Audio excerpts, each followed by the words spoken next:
following announcement has been paid for by the WZWA Network. What's up, guys? This is Tony DeVito, and you're watching the Insider's Edge podcast. Get on it and listen. Hi, everybody. This is former WWE superstar Al Snow. Nels Bennett. TW Anderson. Sean Oliver. My name is Eugene. And you are watching the Insider's Edge podcast. Now get on the train. Ladies and gentlemen, welcome to the Insider's Edge podcast here on the WZWA Network in conjunction with Blue Wire Hustle. I am your host with the most on the West Coast, California in Fury. It's great to be with you once again. It is a balmy, clammy night here in Perth, Western Australia. I've got my red wine. I'm super pumped here because I'm speaking to a guy that spent a bit of time in one of my favorite wrestling companies, Extreme Championship Wrestling. He's also been in some other companies, Ring of Honor, former Ring of Honor Tag Team Champion. He is one of the leaders of the Baldies. He is the one and only Tony DeVito. How are you, Tony? What's going on, man? How you doing today? Yeah, I'm good, bro. Really just excited to talk to you about your career and have a bit of a drink and just have a bit of fun and learn a bit about your life in the wrestling business and beyond. Well, just to let you know, I'm a big ECW fan myself. Of course, I'm a little biased with the situation, but I am a fan of it.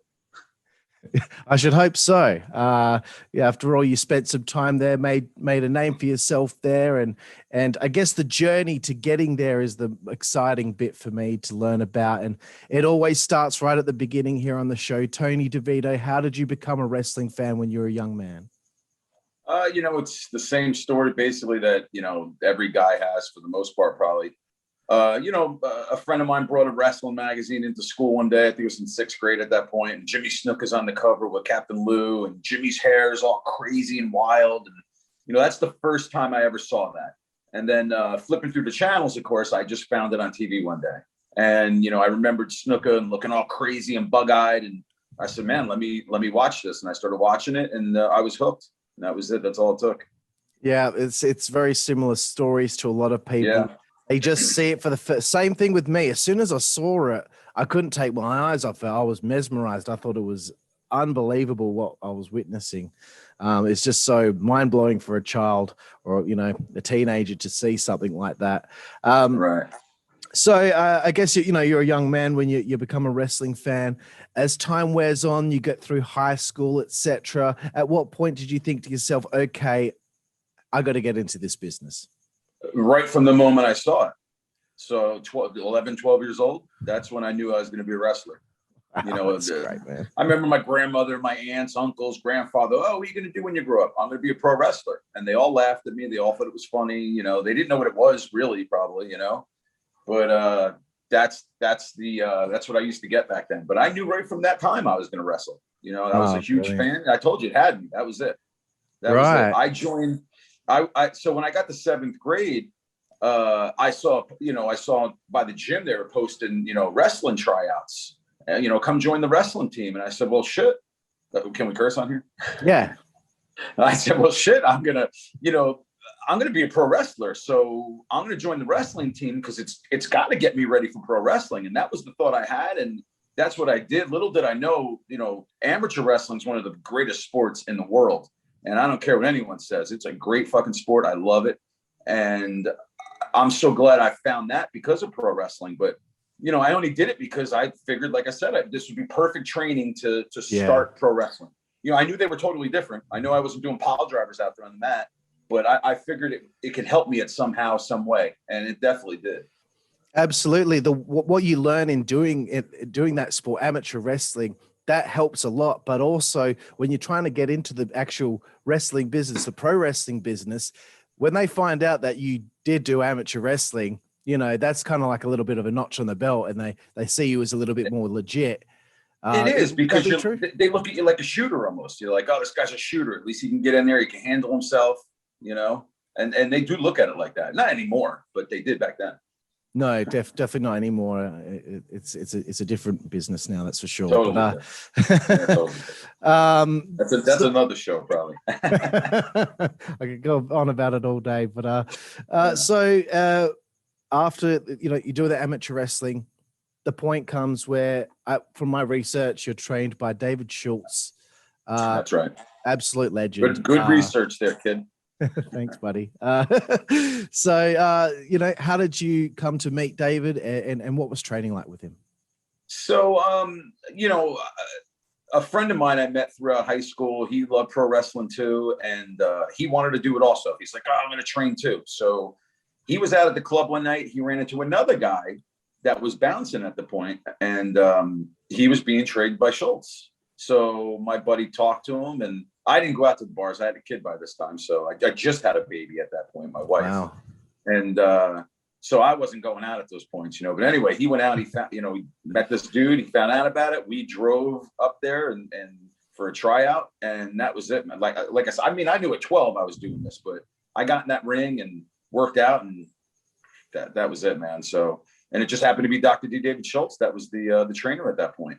Right. So that was up in Orange, Connecticut. And that was in Orange, Connecticut. And it was at a gym called Passarella's Quest, which Tony Altomore had a school there. Mario Mancini had a school there. Paul Roma came through there. He had a school there after Schultz. So a lot of Connecticut guys trained over that way. Right. Awesome. So what would you say something that you learned the most from David Schultz? I definitely learned a lot the most from David, of course. I've learned a lot from everybody throughout the years. That was one of the great things about the people I met along the way. They were willing to help out. They helped me out. I listened. Something else a lot of people don't do anymore. But I listened, and I took advice from these guys. But yeah, Schultz, showed me so much. And, it's weird because, I trained with David for, it was maybe coming up on about 10 months or so. And, he kind of told us, he goes, hey guys, I'm kind of blackballed in this business, and I really can't get you guys any work. And everyone knows that story. He slapped the shit out of David Stossel. Fuck you, David Stossel. I love it so much, man. But, we heard all these stories from Doc, but anyway, he kind of told us, I really can't get you guys any work. And he was going to hand us off to Mario Mancini, who was running the school at that time. And Mario's a great dude, and I like the guy, but we did a match for him, myself and Mike Bell. A lot of people know Mike Bell from his wrestling, and his brother makes the movies. And, Mike passed away at this point, but Mike's my first ever tag team partner also. But, we did a match for Mario, and Mario goes, I can't show you guys anything. You guys know more than me. So we were kind of in limbo at that point. It was weird, but so we were still training with David, and along comes Paul Roma. Paul Roma was starting the box at that time, if you remember correctly. He started getting into boxing, and he also trained at Passarella's Quest. And he talked them into putting some boxing stuff. There was already a ring there for him, which basically was a boxing ring. It was so fucking stiff. And he started doing some boxing training. Well, next thing we know, he kind of hooked up with us. He hooked up with Schultz, and he kind of agreed to help us out. And he did. He kind of took over the classes, helped us out, got me into WWF. And, wow. It goes on from there, man. Right. Wow. That's crazy how quickly it got to WWF. So what was your first actual match? I'm assuming it wasn't in WWF, but what was your first match on a local independent kind of thing? And so the first match that I ever did myself, Mike Bell, to Tony Capone, Tony Murrah was running the NAWA, and it was in Westchester, New York. And we got booked on that show through Mario and Paul Roma because they were both friends with Tony. And we went and we did that show down there. It was Mount Vernon, New York, at Mount Vernon High School. So that's my first ever show. But, I met so many guys already. I think Hercules was on that show, Dreamer, Joey Styles, Taz. There were so many dudes that I met just that night alone in the locker room. I think both Public Enemy were there, but they weren't Public Enemy yet, Right. So I met so many dudes that night that actually went on to make it in this business. Pretty cool. Yeah, that's amazing, bro. So less than a year into the business, and you're in the WWF. So NAWA was my first ever match. In that match, I used to race motocross too when I was younger, and I kind of hurt my knee in a motocross race. But my first ever match, I wrestled Mario Mancini, and I go to give him a hip toss, and he pushed so hard on my leg when he posted, he blew my knee out. Oh shit! So my first ever match, my knee gets blown out, and I had to get surgery on it after that. But, oh fuck! Yeah. So, but dude, I'm going to tell you, we had that one match, and then Roma got us into the WWF after that. So once my knee healed up, that's where we went to. So my second match ever was on TV against the Nasty Boys. Are you kidding me? That is insane. That's that is insane. Oh my God. That's great. So yeah, it was the 30th of June, 1992.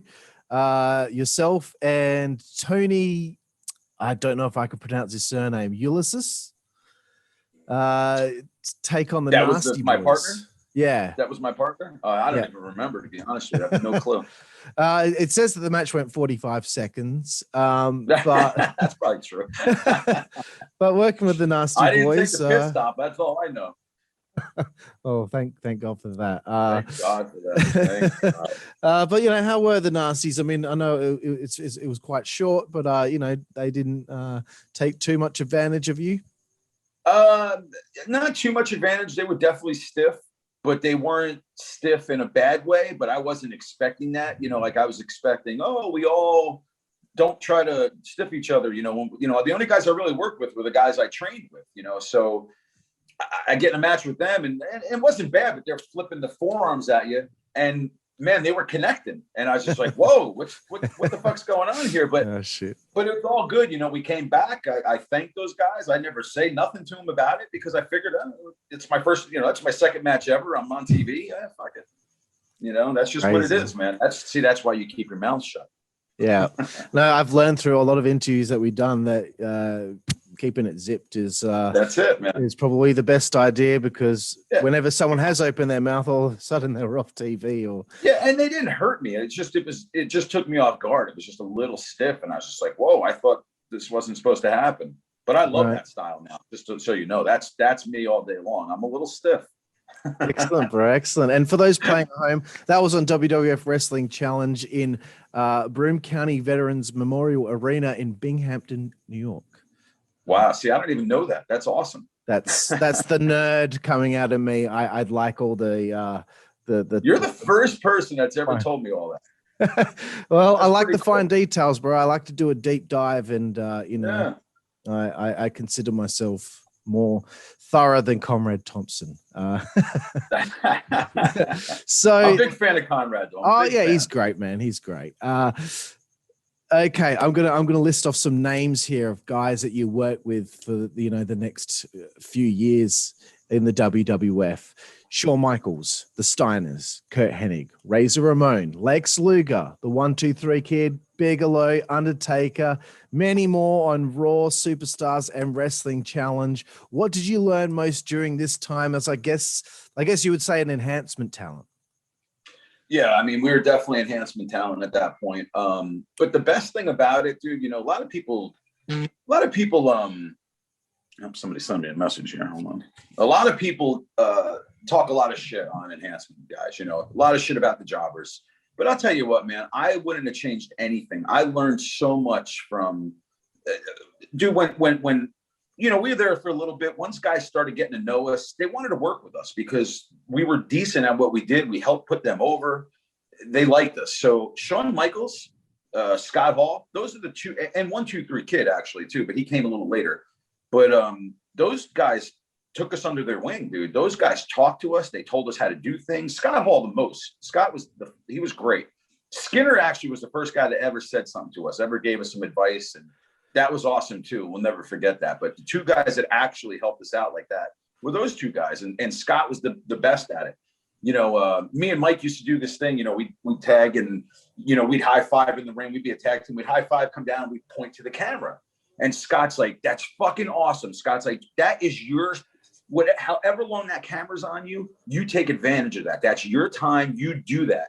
So that's one thing that I learned from that dude, but so much more. I mean, he taught us so much. He helped us so much, talked to us after matches. Shawn Michaels also. It was great. The learning tree that I got to sit under there was amazing. It was amazing. Oh, that's great, bro. Yeah, no, I completely agree. I feel the enhancement talents are just as important as the guys at the top of the bill, because they wouldn't be at the top of the bill without the enhancement guys. And I've had Dwayne Gill on the show. I've had Barry Horowitz on the show. So I've talked at length about this stuff, and I feel it's incredibly important. Yeah. So another match I wanted to bring up was the 21st of April, 1997.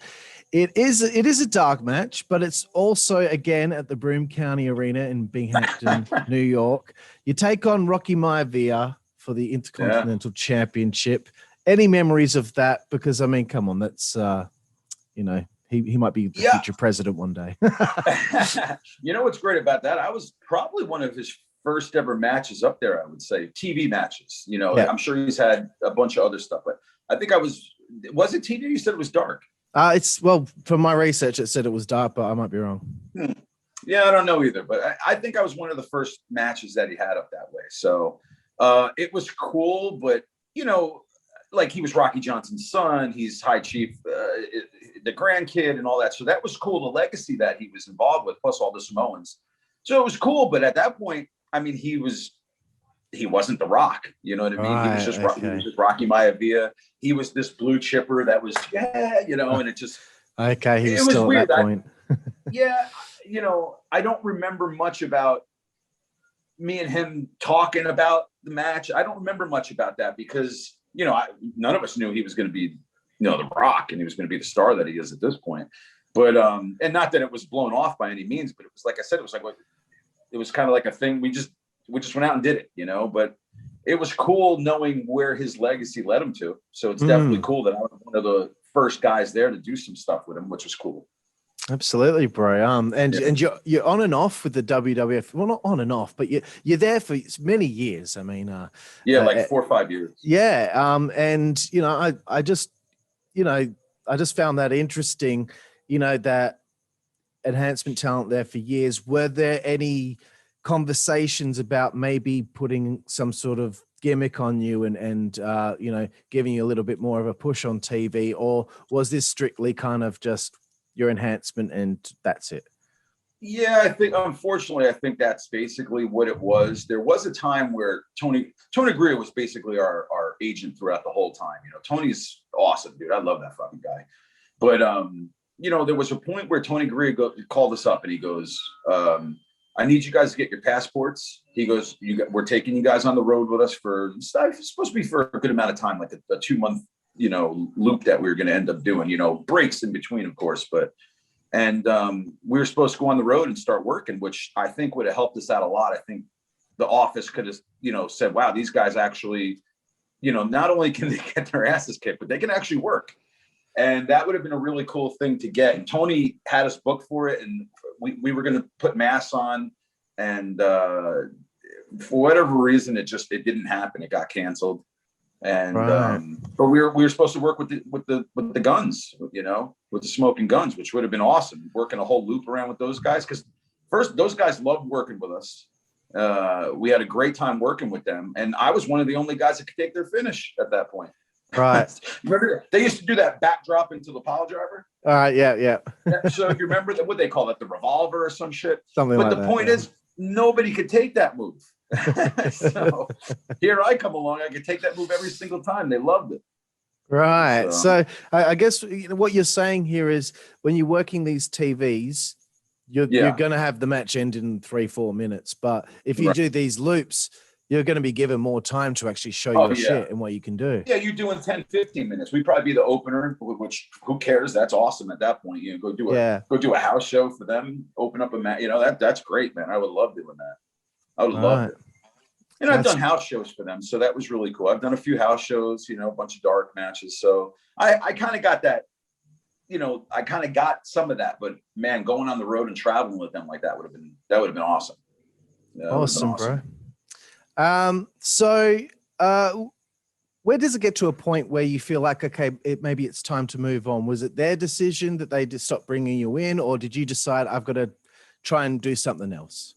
Well, things kind of turned at that point. So I was pretty steady with them for like 92 through 96. And I think I might have done some stuff in 97. I can't really remember too well. Yeah, you did. But at that point, it started changing. You know, WCW came along with Nitro. They started not doing so many job matches anymore. You know, they started putting, you know, back and forth matches on TV. So they kind of WWF stopped using a lot of the enhancement guys at that point. You know, they were just using guys that they kind of brought in and gave jobs to. That's kind of when, you know, Tracy Smothers came in and Dirty White Boy came in, and, you know, and they gave them all those job gimmicks. Oh, and, you know, yeah. And I kind of went and that way. Yeah. But, you know, it was cool for us before all that even happened. You know, Dr. Tom Pritchard, you know, he used to run basically the training at that point for them at that point. And he would call us up all the time, me and Mike Bell. I'd get some friends if he needed us. And we'd go to the warehouse in Stamford, Connecticut, and we'd work out with dudes. Like we worked out with Droz a ton. Droz was like the first ever guy for them. And we used to go work with Droz. We worked with the Truth Commission. We worked with Edge when they brought him in. We worked with Brian Lee as the fake Undertaker. We worked with Lawrence Taylor when he trained for WrestleMania 11 there with Bam Bam. Right. So that was really, we did some really, really cool stuff, you know, with the WWF, man. That's why I tell you, I loved every moment I had with them because they did provide me so much like that. Yeah, that's fantastic, bro. I didn't realize it went as deep as that, like helping Lawrence Taylor getting ready for WrestleMania. Yeah. I mean, that's huge. You know, he was a football legend at that stage. And in my research, I've lost the date here, but it is the 16th of June, 1997. I just thought it was important to mention this one. It looks like this was the last time at that point that you worked on Shotgun Saturday Night at the Olympic Center in Lake Placid, New York. Ahmed Johnson, Farouk, and Karma defeat Jeff LeBolt, Mike Bell, and Tony DeVito in a 6-man. That's right. That's right. I do remember that. And there again, once again, I worked The Rock. I hope Ahmed didn't hurt you. I know he had a bit of a reputation for being a little bit reckless in the ring. Yeah, I don't think I did much in that match. So I think they beat up on Leibel. That's the point. Ron Simmons is in the ring beating up on Leibel. He's a blue-haired, blonde, blue eyes, blue hair. Blue hairs and blonde hair, blue eyes, and. He sits there in the ring and he goes, "Nothing more than I like than beating up on a blonde-haired, blue-eyed white boy." And we just fucking cracked up, man. I got the line right that time, at least. But man, that was fucking hilarious. It's great stuff. Do you have any recollections of seeing ECW for the very first time, whether it was on television or? You know, I think magazines, because I followed the magazines a lot back in that day, and I always knew of what was the promotion that came before ECW down there? Tri-State. Like Tri-State, yeah, Tri-State. So I saw from Tri-State, and I would see that, and then I saw that it kind of, you know, to me, it kind of merged into ECW. I know it's two separate. But it's still kind of the same thing. I think a lot of the same guys. Yeah. It kind of went from Tri-State to that, you know, in my view, because that's how I saw it in the magazines. But so I guess that's when I first saw ECW, and then you know, then of course catching it at like 2 a.m. on MSG Network in New York, and that's kind of when I first got to see it. I wasn't a tape trader or anything like that, so I didn't see it before it was probably on TV. Right, and what did you think of it? Because I mean, at the time, it's some crazy shit in comparison to TL Hopper and the Goon on Monday Night Raw, but then you see ECW and it's crazy in comparison. It's crazy, right? I probably didn't start actually seeing it until, so you got to think the MSG days. Well, you don't live in the States, so yeah. The MSG days, I forget what year that really started coming around for me, but they were kind of past, you know, because you go back and watch some original ECW stuff, and you know, some of it was just really, really, really bad, really bad. And it definitely got better and better, but they still had that core audience, you know, even though they weren't great, they were different and they were, you know, but then when I started watching it, that's kind of like when Shane Douglas came in and, you know, that run started happening and Shane, you know, Shane is excellent, you know, and Shane just got that ball running and then, you know, like Dreamer stepped in and Taz stepped in and, you know, those guys got everything going, in my opinion. You know, beforehand, some of the workers weren't that good. You know, Paul would cover it up with TV, which is great. You know, he'd cut and splice and show you the good stuff and leave the bad shit out. I mean, everybody knows about that he does that, but he was great at it. And, you know, because some of those guys weren't so great, but man, he made them look good. But that's what I remember, you know, seeing like that era of it, you know, and that's when it started really catching on. And that's when it, you know, it was awesome. It was awesome. Yeah. I love ECW. Absolutely, man. You know, like it was evolving so much. You know, at one stage you saw Sandman bringing a surfboard to the ring. Now he's got a beer and a cigarette. Right, he had the wetsuit on, and he's fucking. You know, it's like, and then he merged to this drunk cigarette smoking, you know, lunatic. It's so weird, you know. Yeah, because see, when I first saw him, I was always like, I don't know why he's called the Sandman, because at that point he'd already had the beers and the cigarettes. Yes, and then I saw early footage. I'm like, oh, that's why he's the Sandman. That's why he literally he was wearing a wetsuit. He liked to go to the beach and then come straight from the beach and then wrestle. Right. So how did the opportunity come about to start working for ECW? So back in that day when I was coming around, Tracy Smothers would hold class before the show at ECW. He'd get all the newer guys in the ring, and everybody would work out. Not only the newer guys, but because, you know, they started the House of Hardcore back then too. So those trainees would come work out, and some of the boys would join in and work out. And anybody that started coming around the shows, they'd let them come in and work out in the ring, because hey, you never know who you're going to find. Yeah. I was also, you know, real good friends with PJ Walker. Just Incredible. Yeah. So, you know, I was really good friends with him. So, you know, that didn't hurt my chances either. But I started coming around. I started working out in the ring before the shows. You know, I had already known some of these guys, Dreamer and Taz, and, you know, that group of the New York guys. You know, I already knew those dudes. So when I started coming in, you know, I think people started grabbing Paul's ear, and Paul started. You know, Paul always watched the workouts. Always. He would sit out in the arena and he'd watch the workouts.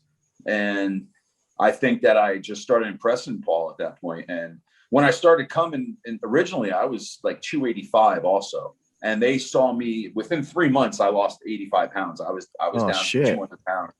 And they noticed all that. So I was working my ass off. They knew it. I wanted to be there. And, you know, and Paul just liked my stuff. And that's how I got in, man. That's how I got in ECW. Right, cool. So you're going there, you're working out in the ring, then the opportunity comes. This is from my research. Sometimes it can be wrong, but the 2nd of April, 1999, you take on Nova at a ECW event in Edison, New Jersey. Is that the first outing? Yeah, that might have been my first actual match there, I think. Yes. Right. Yeah. So how did you feel going out there and trying to be accepted by that hardcore ECW audience? I was pumped, man. I mean, that was a dark, so, you know, just a house show, but yeah, I mean, I was fucking pumped, man. I wanted to go out there. I wanted to show the ECW fucking world that I belong there and I can hang with these guys. And yeah, I was pumped, dude. Working Nova was awesome, you know, because he was a young guy like me, and I knew him from the indies years before that. So it was pretty cool to work a match with him for my first ever match there. So that was great. Yeah, man. Awesome. Yeah. A perfect opponent really to go out there with. Yeah. I noticed with a lot of guys, they always put them with a guy like Nova or Spike Dudley when they first came in. It's almost like they're like the welcoming committee. They're there to like show, okay, this is tell me if this guy's good kind of thing. That's just. Yeah, basically. And I'll tell you, that's why we did a lot of those pre-show workouts too, because we'd let new guys come in, and later on in those years we put them with Tom Marquez. I don't know if you remember Tom Marquez. He was a Prodigy. because he would fucking rip their heads off with clotheslines, and we loved it. Awesome. I love those tiny little sidebar stories. It's great. Yeah.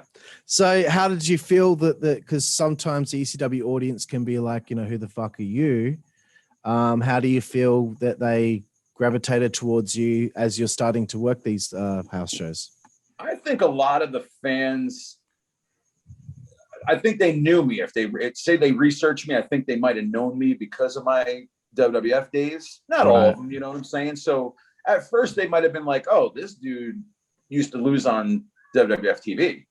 But I think once I got out there and I would work and I showed these people I could work, I think that went out of their brains. You know what I mean? So I always got pretty good reaction out there. I always got pretty good heat out there. And that's, before the Baldies, before any of that stuff. So, I was always able to go out there and put on a good show, I think, for them. So I think they respected that, especially at the arena. The arena was the hardest place to work, but I loved working there. It's great. Awesome, man. I find it interesting, like someone that was an enhancement talent on WWF TV for years. Now you're getting the opportunity to really show the fucking world what you got. And so that must have been really exciting for you. It was. Yeah, it was awesome, dude. I remember the first time when they, told me what they wanted me to be. And it was before the Baldies stuff too. And I was like, well, fuck, I finally got a place. Like, cause that meant to me, like, I got a spot on the roster now. I'm not just a guy hanging out and get used once in a while. Now I had a fucking spot. And I was like, well, this is awesome. I'm on every show. I have a spot. I'm doing, this is what I want to do. And I'm ready for it. Yeah, man, that's wicked. So there's your Hardcore TV debut, which is the 4th of June, 99. Another great person to have your first TV match with, Jerry Lynn, in Dalton, Georgia. How did that feel going out there and finally being on, television again? First of all, just to work Jerry was fucking awesome because Jerry's a great worker. Jerry's been around for so long. Even at that point, he was around for so long. He's so old, that guy. And I love Jerry Lynn.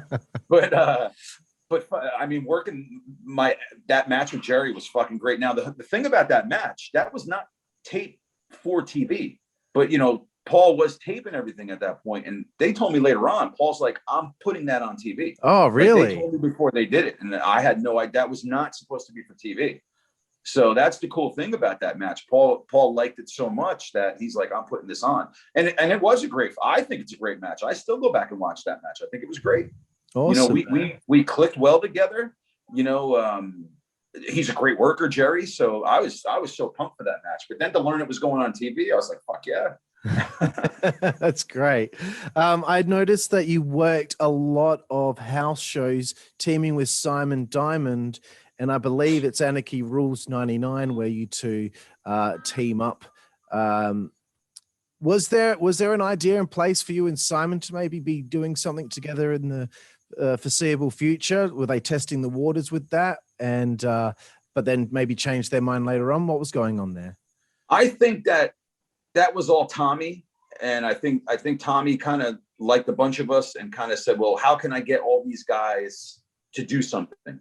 You know what I mean? So he kind of worked me and Simon into doing that. And I don't think it was ever to put us together as a team, even though it kind of seemed like that. But I don't think it was ever to put us together like that. I think it was just to get him out there. It was to get me out there. It was to get another guy out there. Because the kind of way we did it, I was at ringside and then I came in and Tom Marquez came in. So it was kind of like a whole deal.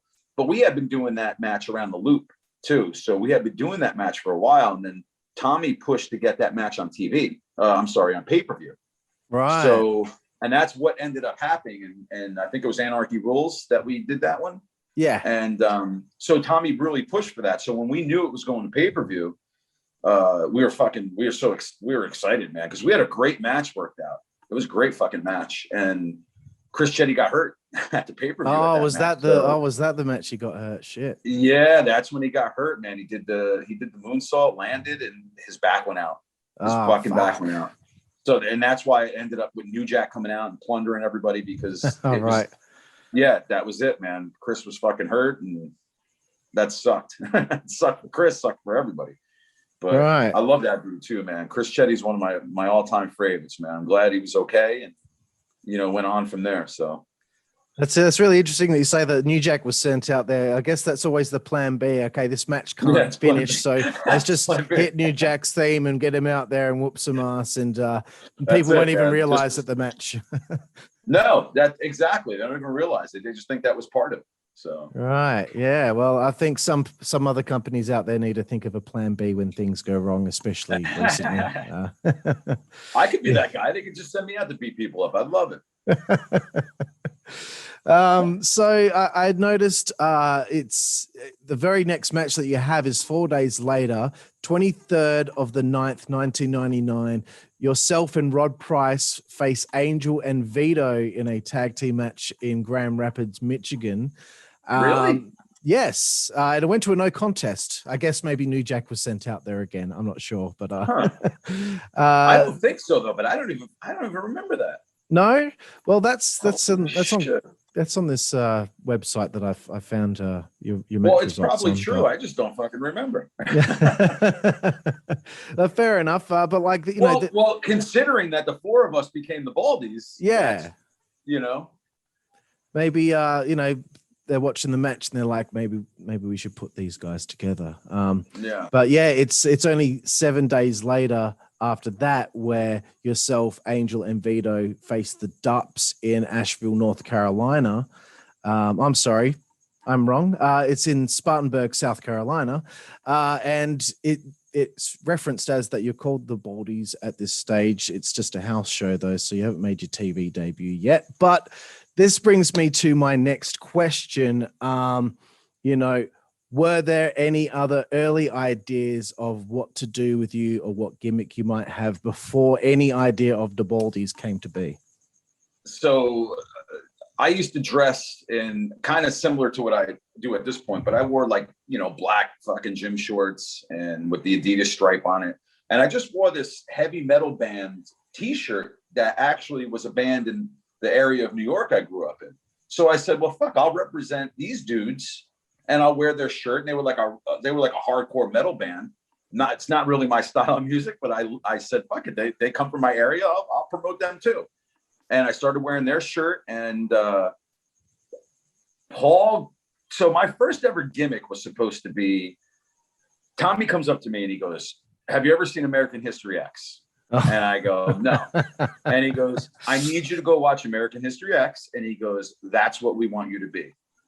Oh and my God. I went home to watch American History X. And I was like, okay, I'm going to be a fucking skinhead.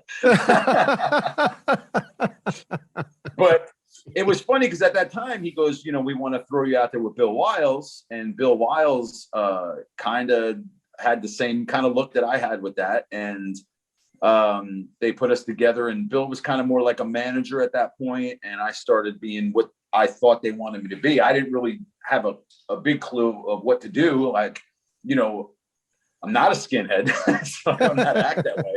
But, it's funny coming from Paul, who's Jewish. His mother was in one of those camps, Yeah, and here he wants to push a friggin' skinhead gimmick. I was like, all right, I'll do whatever. I don't give a shit. I'll do whatever you guys want.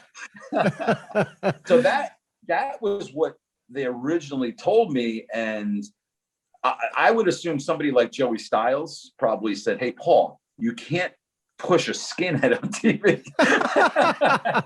I can hear his voice saying that as well.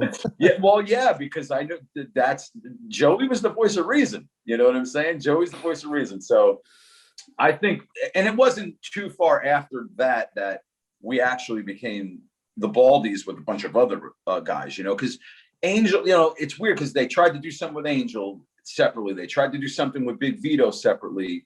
They kind of tried to do these things. Rod Price was just already there. Rod was just a veteran that was working, that Paul kept around to work with the guys, I think, And a lot of people don't even realize that Rod Price was an original member of the Baldies. Yeah. A lot of people don't even know that because he only was with us for a tiny little bit, I guess. That's it, yeah. And every time I've interviewed a member of your group, I always make sure to mention Rod Price was in the group, so that the information is out there and people that watch this are learning as well as enjoying the interview. That's right. But it's funny, the skinhead gimmick, the Baldies, they're fixated on your bald head. They really are. Yeah. And I'll tell you what, Tony, I had long hair down to here for years. Right here underneath this hat, I am bald too now. So, well, hey, listen, you guys could go back, watch all my WWF matches on the network, and you'll see the long, luscious locks I have. The beautiful mullet. So I heard somewhere that Vito was the one that created the Baldies gimmick. Is that true? Vito's an asshole. He go fuck himself. So he'll tell everybody that, and he doesn't piss me off. But he knows he really can go fuck himself, and fuck him. And Tony, I have to say I was lying. I was lying just then. I messaged Angel. Angel told you to say that. Angel told you to say that. Yeah, you know what though? Still, fuck Big Vito. Oh dear. Fuck you too, Angel. You fucking prick. I love him though. I love. So Angel. Speaking of Angel, yeah, we had him on the show before, and I think our interview with him went over 3 hours long, but it was great fun, man. Like he never shuts his fucking mouth, bro. He's got the fucking lips, and they're flapping, and the gums and shit. Fucking guy doesn't stop talking. Well, that's your thoughts on him after having known him for so long. But what were your first impressions of Angel when you first met him?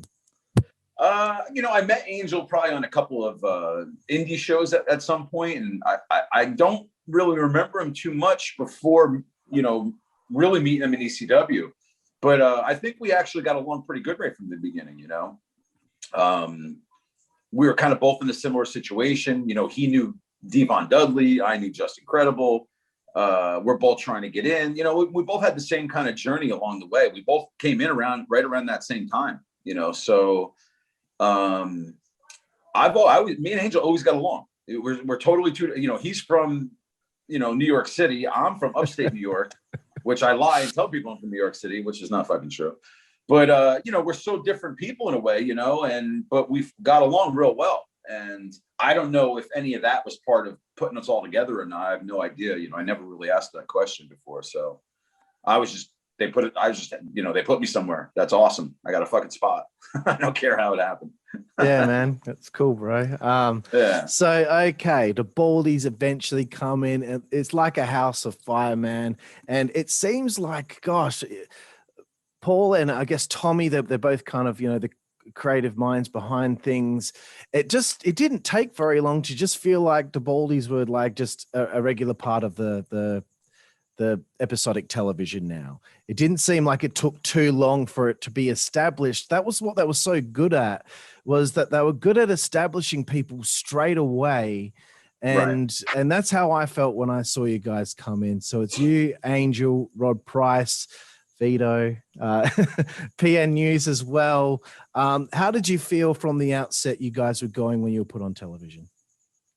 I mean, it was great, dude, because you're right. It's like they put us together, and almost immediately we started feuding with Balls, Axel, and New Jack. It was based, and I'm sure that was their plan to begin with. They didn't tell us that, but I'm sure that was the plan. And as soon as Jack got cleared off those, so I think we kind of started the feud with Jack, but then he got cleared of those charges from the Boston Massacre. Right. So he got cleared of all that shit, and then boom, we went into full effect. Right. Shit. That's all right. Video dropped out for a second. There we go. There you go. Yeah, somebody's calling me. Fair enough. So I noticed, also right out of the gate, you're feuding with Balls and Axel. So they needed somebody to go against these guys, and obviously we were the perfect people to go up against them. So it worked out for me. I got, we went right into an instant program with people, which was great. Yeah. So. And that's something that's really missing from especially the WWE these days, that there's just no angles. Someone comes in, they don't get shoved into an angle straight away. They're just doing nothing, having cold matches on TV every week. Don't get me started on it. I will I'll blow my gasket over it. But describe the fun to me that is taking a Balls Mahoney chair shot to the head. That's not fun at all, dude. It's not fun at all. There's one on the, if you Google it, there's one of me taking a shot from him, and it's fucking terrible. Oh, it's terrible. That's why I'm fucked up at this point, man. My neck, my back, I can't remember shit no more. My mother always told me, my mom would say, "What are you doing taking those? You're gonna get a blood clot. You're gonna die." I was, yeah, whatever, Mom. Don't worry about it. But man, I'll tell you, even though all that stuff happened, I would never trade it, man. It's been great, man. I've been blessed. I've had a great journey in my life. It's awesome. So I don't take any of it back. I don't regret nothing. That's great, bro. Yeah, no, I feel like with some of those balls chair shots, people could end up being shorter after taking. I'm sure you felt them sitting home watching it. Yeah. Yeah, that's why I'm only 5'8", because of the balls Mahoney chair shots. I used to be 6 foot, but yeah, only fucked me up. So as we mentioned before, Rod Price doesn't stick around long. He leaves pretty soon into the group's run. Do you know why? I don't know why, but the way Paul got rid of people is that he just stopped booking their airfare. And because Paul would never straight up tell anybody you're fired, nothing like that, especially a guy like Rod that he probably knew for, I don't know how many years he knew Rod Price, probably forever at that point. But that's how Paul stopped booking you. He just, he'd tell you there's a ticket at the airport waiting for you. Go, there's no fucking ticket. So right. I don't know if that's what happened to Rod. I like Rod, man. Rod was a veteran in my eyes. Rod, it was great having a guy like that around. So I don't know. I don't know what happened. I don't know why he was there and then gone. No explanation. Right. That was it. Fair enough. Yeah. I wanted to bring up another member of the team. You've alluded to him earlier. But what do you feel Vito brought to the table aside from also having a bald head with the Baldies? That's it. Bald head. No, Vito's a great worker, man. I never take anything away from his in-ring work. It's great. He's a true professional out there. He knows what he's doing. I never shit on him for his work. I just think he's a shitty person. Right. That's fair enough. What makes you say that? Great worker, though. Great worker. What is it about him that makes you think he's a shitty person? We just don't get along. We just don't get along. Okay. It's just what it is. We don't get along. It's all right. Listen, not everybody can like each other. Fair enough, bro. Fair enough. Yeah. So I won't shit on him too much. You've already said fuck you, so I think we've I already told him fuck off. So here's a big one. The 7th of November 99. It's ECW November to Remember in the Burt Flickinger Center in Buffalo, New York. 8 minutes 21 seconds. The Baldies, Angel DeVito, PNUs, and Vito Lograsso defeat Axel, Balls, and New Jack. Dude, biggest show of the year. Pay-per-view. The Baldies have been killing it already throughout 1999. Man, this must have been a pretty special night. It was cool. I mean, getting put over on pay-per-view is always awesome. I can't say that. It's fucking great. But yeah, I mean, to me, that's just another match along that journey. I just let's keep this going. That's really what it meant to me. Sure, it was awesome, but I just want to keep it going, because now I'm living my dream at this point. So absolutely, I want to keep it going. Yeah, but it was an awesome night. I remember every show at that place because the Burt Flickinger Center was a pretty cool building. The fans were always hot there, man. They made a lot of noise. It was a cool building. So that was a cool night, and it was one of their bigger pay-per-views, one of their more original right? That was November to Remember. You said, yeah, that's like their big show of the year. Yeah, which to me, that's cool just being on that in the first place. So that was awesome. Excellent, man. So working with New Jack, I've had New Jack on the show. And I'll tell you what, like I was shitting my pants before the interview was beginning because I'm like, geez, I hope we don't ask any stupid questions and he gets mad at us. But he was completely fine. He was chill, relaxed, answered our questions. We had a good time.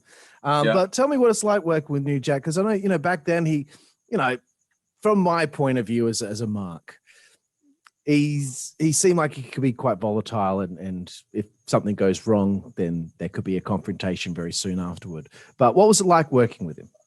I think that's all true about Jack, but me and Angel, I know specifically, we got along with Jack great. We never had a cross word with Jack. Jack never had any issues towards us. Like, he had issues towards some other guys in the Baldies, but me and Angel, we were good, man. He liked us, and I never had an issue with Jack ever, in the ring, outside of the ring, never. never. But I've seen that part of Jack before, but never to me. All right, cool, man. Never to me. I was expecting that might have been the answer because, like, Yeah, I don't know how many times he put over Angel. It was Angel was just getting this great push throughout all of this, and with you kind of as the mouthpiece, it was cooking with gas on all cylinders. Remember 1999, and an edition of ECW on TNN. Vito is pinned in a tag team match where the loser of the fall was forced to leave the company because he was already signed to WCW at this point. Right. And Pierre News was his tag team partner. Yeah, and he was his tag partner in the match as well. And I always thought, well, Pierre News wasn't signed by WCW. Why did he have to leave as well? But I just think it was the same situation as Rod Price. Okay. Another thing he's just gone. Yeah. So because I was thinking, what did PN do wrong? He didn't do anything wrong. We also had he was a good dude, man. I like PN News. Yeah. Another guy too, because he was big, he fit us, you know. It was cool. And he was bald. Yeah, I mean, that helped. And he was bald. And he used to spin his records. It was cool, you know. Yeah. And you and Angel, obviously, you are the core members of this group, and you will be forevermore in ECW. And I guess everyone else that joins is kind of like they're just kind of going to be there for a bit, and maybe they won't. Yeah, when all that stuff was going on, and when they got rid of News and Vito jumped ship and all that shit, like Tommy grabs me and Angel and he tells us, he goes, listen, he goes, you guys are the Baldies. He goes, everyone else is just in and out. So that turned into me and Angel just referring to everybody as rotating Baldies. So everyone else was just rotating. So anybody else that came on the team would just fuck with them, told them, you're just rotating, motherfucker. Speaking of another rotating motherfucker, Vic Grimes joins the group. What did you think of Vic? I liked Vic as a worker. He was a sick bastard. He'd do anything. He would do anything. But some of the shit I saw him do was like, man. Yeah, he's a sick fuck. So I liked him as part of our group. I think he fit well. Personally, me and him didn't mesh very well either, though. What's his name? TJ? I think his real name's TJ. Yeah. And I said Vic Grimes, I love, but I can't stand TJ. I used to tell him that all the time. But listen, even like Vito, I don't give a fuck no more. So many years have passed. I don't have ill will towards these guys, but it is what it is at this point, you know. It is what it is. So as I alluded to earlier, Angel getting heaps of wins here over New Jack. You guys completed. Thanks to me. I had to carry that of course, bro. This is why my back hurts, because I had to fucking carry that piece of shit. You guys also complete the hit on Tommy Dreamer. So you're getting a great push. You're in the mix here. You're going after Raven as well here and there. Mm-hmm. So again, just going back to this is your dream. It's coming true. You're a major part of the shows every single week. But I have to bring it to Living Dangerously 2000. I didn't ask New Jack about this when we had him on the show because I don't want him to have to keep answering the fucking question about what happened with him and Vic on that scaffold. What is your memories of that night and what you witnessed? You know, me and Angel tells me a different story, I guess. He says we were involved in the match somehow. I don't remember being involved at all. I just remember being in the back watching it through the curtain. But trust me, he knows better than I do. So whatever he told is probably legit. But anyway, I just remember even leading up to it, we're there, beforehand, before the show starts, we're in the building and we're actually going around with Jack and him talking about the match because we're just hanging out because it's part of our team, so we're just hanging out because we did have something to do. I know we did something at some point. I think we ran out and did something, but we were just listening to them go over their match. And the biggest mistake I think they both made that night is all they did was walk over to that scaffold. They looked up at it and said, "Yeah, we'll go up there and fight." They never climbed it. They never fucking went up there. And realized how high it was, and I don't even know if it was the height of it. I mean, because we saw. I mean, to me, it's too fucking high. I ain't doing none of that shit. But yeah, I mean, they just never went up, nobody went up there. So, and then as far as what Vic has told me, and I think Jack has said it too, it wasn't very sturdy when they got up there. It was kind of like rickety and shaky. So, and listen, only those two guys know exactly what the hell happened up there. You know what I mean? I'm pretty sure I was watching the curtain at that point, but Angel might have said something different. But anyway, that's what I remember. If I was going to plan that, there's no way I would have went up there first. I would have went up there, but like I said, only those two know what happened up there. Only those two guys. Yeah. So that's my thoughts on it. That's my take of the whole thing. I would have climbed it. I would have climbed up there. Yeah, it was fucked up what happened. And I always thought when I watched Jack it got back, fucked up, yeah, and I always thought when I watched it back, I was like, man, they need way more tables than that they used. It was like it's only like one or maybe two tables. I thought they needed maybe a double stack. They barely missed them. Yeah, they missed it anyway. But that's when we learned that Vic Grimes is the Bumble's bounce. That's when we learned.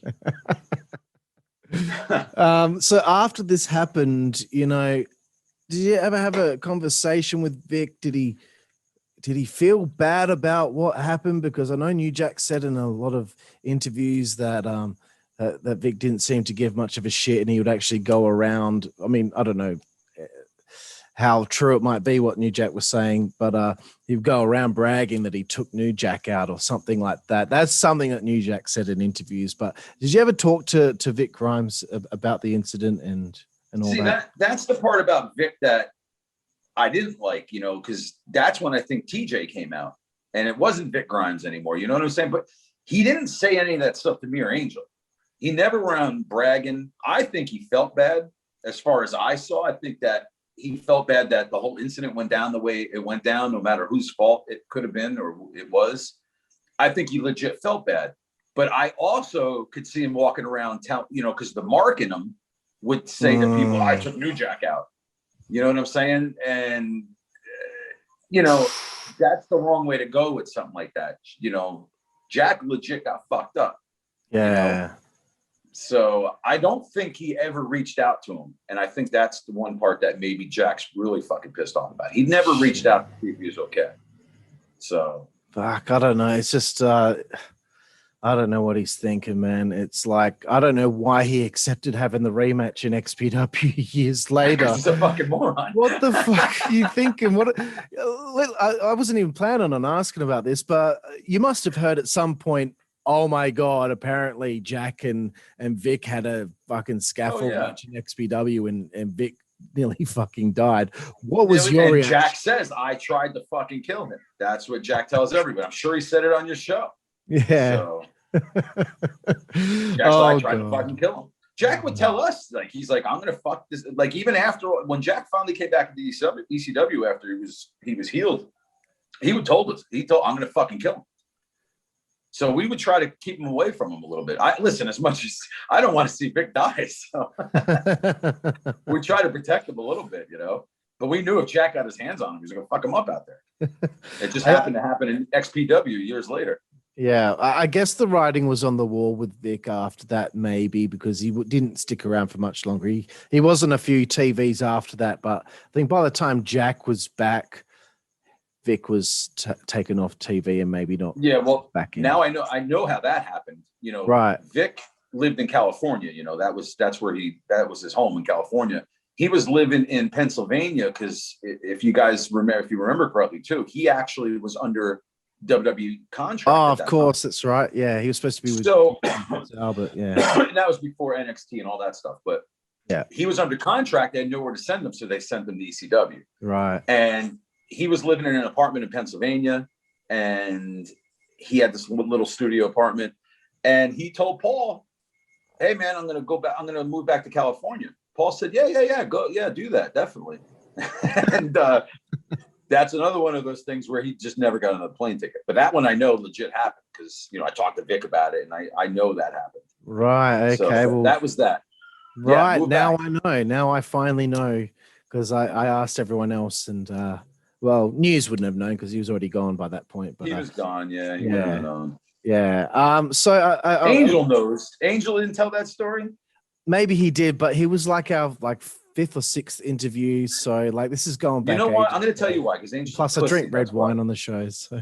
Yeah, but Angel's a pussy, and that's why he didn't say it. I wanted to take a quick sidebar here and ask you about when you would cut your promos together. I know that this is kind of an infamous thing at the ECW that you might be up until 6 a.m. doing these promos. Do you have any stories of any of that stuff? You know, I know you guys were in the streets of New York doing some of these promos as well, you know, in the subways and all that. Do you have any stories of that stuff? I mean, just doing the thing in the subway, that was like our first thing that Paul wanted us to do like that. So I just remember him calling us up and going, I need you. And I think we went to Yonkers. He goes, I need you at this station at this time. And I was like, all right. And then, you know, the same thing with Angel. And then me and Angel talked, and they, you know, because Angel lived down there. So for him, he just took the subway. I had to drive down, which still wasn't bad. I had to drive, but it wasn't bad. But yeah, we met right there. And that was awesome, dude. Doing that whole night was fucking great, dude. We were riding the subways. We were cutting the promos. That was a great time, man. Because that was like our first ever thing promo wise that they aired on TNN at that point too. So we were like the highlight of that show because we did like, I don't know, what we do, like 4 promos during that whole time with doing that thing. That was cool. You know, that was really cool. So it was awesome to be like pushed right out into that. Yeah, that was cool, great. Man. That's that's one of the memorable ones for me because that was the first one and it was memorable. People still talk about the subway ones, you know. Absolutely, bro. And something that I always remember about you always had a big fat fucking cigar in you, man. I had the cigar, yeah. Were you a big cigar kind of guy, or was this just, oh, you know what, I'm gonna be the cigar guy. I'm gonna be walking out with cigars. Yeah, Axel Ryan was the guy that came up with that. I'm not a really cigar. I mean, I'll smoke a cigar here and there, but Axel was like, man, you should come out with a cigar. And I was like, all right, you know, so I started coming out with a cigar. And at first I used to come out with like the big fucking thing. And then eventually I bought Philly blunts and I would break them and they were just like a little stub, which I thought I liked the little stub better. And, you know, it turned into that, but that was all Axel, man. Axel's like, man, that'd be badass. You could come out with that. And, right. And I know, listen, I know guys have done it before, you know, I'm not the originator of that, but it did fit me. Yeah, definitely, bro. It really fit the gimmick quite well. And this is why I like my interview style, putting myself over again. The deep dive. Who's going to ask about the cigar? I'm going to ask about the cigar. Right, yeah, not too many people do. Yeah, we've got a nice little story about Axel Rotten. So there we go. Yeah. Axel Rotten and the creative mind that he had. I love Axel, bro. I loved Axel. So underrated. Everyone thinks he's just the Taipei deathmatch guy, but he was actually a fantastic technical wrestler. He could do anything. Balls too. Balls can work. So yeah, Axel could work. Balls could work. You know. I felt before Axel passed away, I started reaching out to him on Facebook, and I was, you know, me and him were doing some Facebook Messenger back and forth, and you know, he's like, man. He goes, you're one of the only guys that has reached out to me. That was, you know, because he was getting bad at that point. Yeah. And he's like, you're one of the only guys. And you know who the other guy was? Fuck it. Well, actually, I'm sorry. I think there was 2 other guys, Shane Douglas and Chris Jericho. All right. Yeah, I remember. And myself. We're the only people that were in contact with him at that bad point in his life, you know. And that was only like 6 months before he passed. Fuck, man, it's so tragic. It is, but I'm so glad that at least I had that with him, you know, that we did start messaging back and forth a little bit. So I'm glad it is important, man. You know, anytime I've got a friend who I know is going through a hard time, I'm always sending them a message and making sure that they are aware that I'm there for them if they need it. So, you know, you did a good thing there, bro. And, you know, rest in peace to Axel Rotten. Yeah, it's good dude, man. So, every guy we've had on ECW that was on the roster in 2000, we always ask them about their recollection of Heatwave 2000 because we want to do a big compilation video of everyone's point of view from that evening with the XPW invasion. What do you remember from Heatwave 2000? So the shitty part for me is that we all knew they were there, but I missed the whole thing. I missed the whole fucking thing, and I was probably getting high somewhere. But I fucking missed the whole thing. I didn't know about it until everybody was already out in the fucking parking lot, and the fight was over. By the time I got out there, the cops already were there, and it was fucking over with. And I was so mad. I was like, fuck? How did I miss this? But I think Angel was out there, and I know Big Sal was out there, and there was from what I heard, Big Sal was fucking people up out there. I also heard maybe it was Sal. Someone was saying Chili Willy would like beat Chili Willy was out two there, people at one time, just fucking yeah. We had Chili's Chili. a fucking We had him on the Chili show. He's a veteran, man. He knows how to take care of himself. I love that fucking dude. Yeah, and speaking of Chili, we had him on the show, and he told me that this was the favorite match he had in his career. The 5th of November 2000, November to Remember 2000, Flaming Tables. Mm-hmm. It's the Baldies taking on Balls Mahoney and Chili Willy. Any recollection, memories of this one? I mean, that's a pretty intense stipulation. Was Angel the one that took the Flaming Table spot? Yeah, Angel took the Flaming Table because Paul wanted him to, which I don't know why, but I think because of the whole with the stuff with Jack and him, Right. Okay. But I wanted to take it, and I was told no. I said they told me that Angel had to take it, but I told burn, motherfucker, burn. But he's an asshole, and I'm going to tell you why. And it's very personal, and he's a piece of shit for it. He knows. But my dad had just passed before that, and my dad got cremated. And Angel says to me, he goes, "Another DeVito's going to burn tonight, motherfucker." And I was like, that's so fucking he's a mean. piece of, this is why I tell you, Angel is a piece of shit. But listen.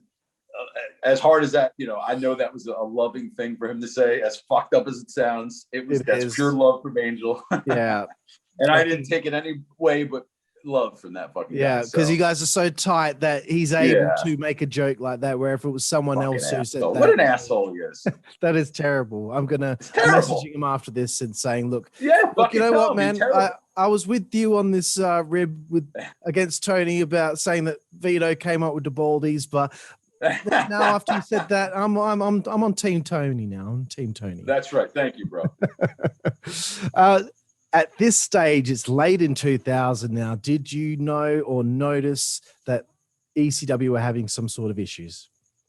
Yeah, of course. I mean, everybody knows the whole deal, man. We were getting checks bounced to us, and some of them made good on, some weren't. Everyone knows that RVD at this point just stopped coming because he wasn't getting paid. So RVD said, "Fuck you, I'm not coming." And then he did show up for one of the, I don't know if it was the last pay-per-view. I think it's Anarchy. No, sorry, Guilty as Charged. Yeah. So we all knew he got his money. So, yeah, I mean, everybody knew there was stuff going on, and Paul would give his speeches in the locker room. And listen, man, we all believed him, dude. That guy, he's got a knack. He's got a fucking knack. It's all true, man. But a lot of guys shit on Paul. I can't shit on him because he is the one guy that gave me my opportunity. So did he fuck us over? Yeah, he did. But he also gave me my opportunity.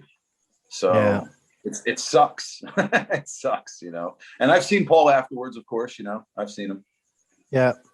But we all knew shit was going on. We knew the money was bad. We knew things were going on. Were you having checks bounce? Oh yeah. Yeah, it was tough. Did you get told it's in the mail, or it's the place that was supposed to, the bank that it was sent to, or whatever, that it burned down? Some of this crazy. Well, luckily, because I'm a New Yorker too, he banked at a bank that I had near me, so I would just go to that bank and cash my check early. Right, that's the exact same thing Joel Gertner did. He said, "I can't." Yeah, exactly. Yeah. Yeah, exactly. So I got paid a lot of the times before there was no money in the account. So this is an important match to mention. It's the 23rd of the 12th, 2000, ECW Holiday Hell 2000 in the ECW Arena in Philly. Doring and Roadkill defend the tag titles against the Baldies. For my research, this is the last match. Is that true? Is this the last match? Or I know you were on the Guilty as Charged 2001 pay-per-view. And we I didn't think, wrestle that. We just made run-ins, right? Yeah, you made a run in on a Hot Commodity, I believe. No, wasn't it Joey and Matthews in York? Yeah, were they called Hot Commodity or am I thinking? No, that was the other dude. That was Easy Money. And, oh, right. Okay. That was the Julio opponents. Dinero. Okay. Yeah. So yeah, okay. it was York and Matthews. But then also at the end of the show, we also jumped Carino and Just Incredible because they were forming new Impact players, and we were supposed to start feuding with them. So from what I've learned throughout the years, so I know everyone puts himself over, but I guess we were supposed to win the belts. And then we were going to go into a feud with the Impact. So we were probably going to be transitional at that point, but I don't give a fuck. Give me the belts. Yeah, but exactly, man. I guess we were supposed to get the belts, feud with them, drop the belts to them, which, and from what I heard, Louis Dangerous was supposed to come manage us at that point.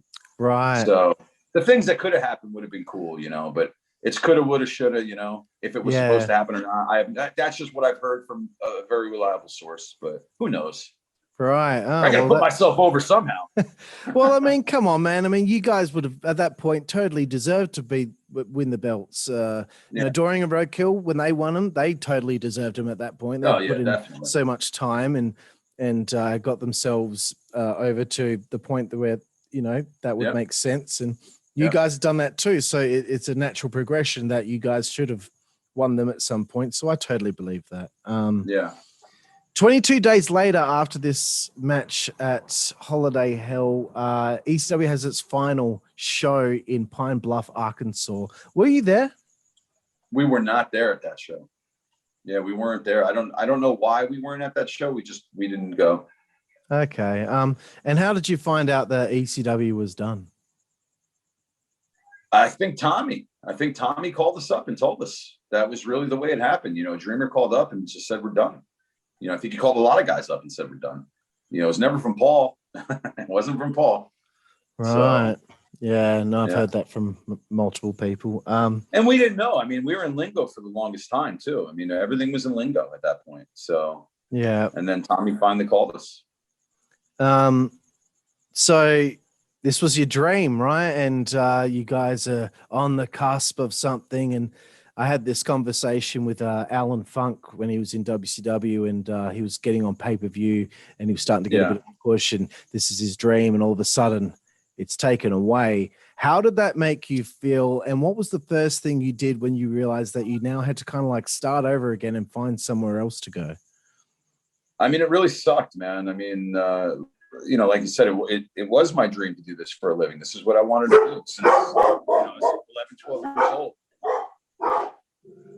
My dog's going crazy over there. But it sucked. It really sucked. And I had a family. I've always had a family since I've been wrestling. Like I told you before, my son was born right when I started, basically. My son was born in March. I think I started training in March. And I had a family this whole time.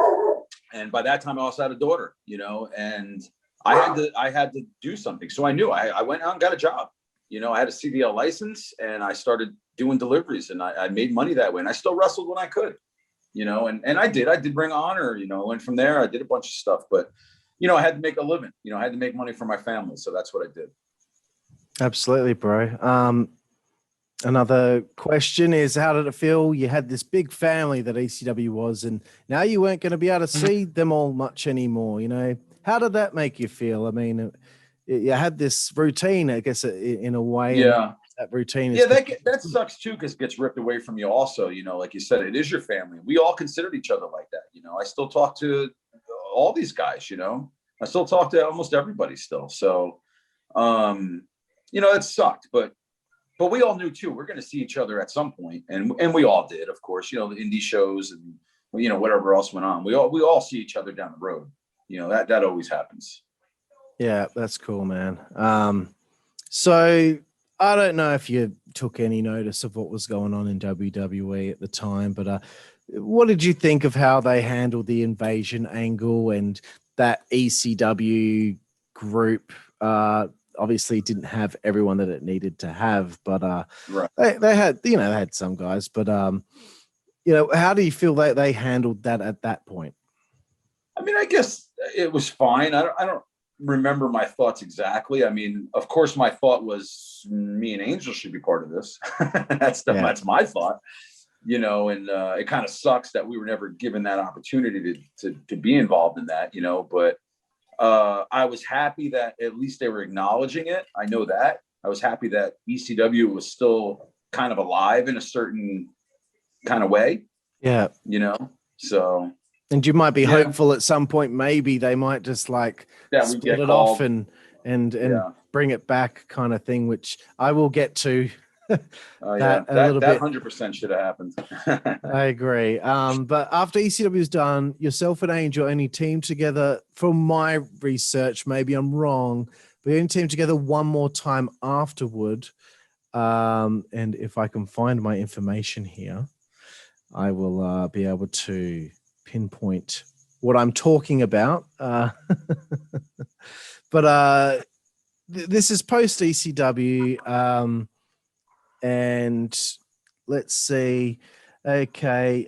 You wrestle Balls and Candido at ICW. The Revolution continues at the Elks Lodge in New York City. And also on the 6th of the 4th, 2001, Chetty and Doring defeated you and Angel as well. And I'm sorry again. You did a few. We did a few stuff. Yeah, 26th of the 5th against the Hit Squad, Mafia and Monster Mac in we did a few of those. Again. I know we did that. Francine did a show at the arena. We did that show with her. NAWA made a comeback. We did a couple shows for them, I think. So we did a few stuff. Okay, so you did a few. Then he moved to Kansas to go chase some fat chick's pussy. So that was it. Did Angel say to you at any point, like, hey, you know, I'm not really I don't really want to keep chasing this anymore? Is that what might have led to you starting something up with HC Loc? No, like I said, he chased some fat rat to Kansas, and I guess she had fucking magical pussy because he ran for it.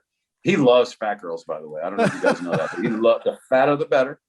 And he chased, you know, that's where he went. He went to fucking Kansas. I mean, who the fuck moves to Kansas, bro? No one. Except Angel. So he fucked everything up. No, that's basically what happened. He moved, man. He just moved. Okay.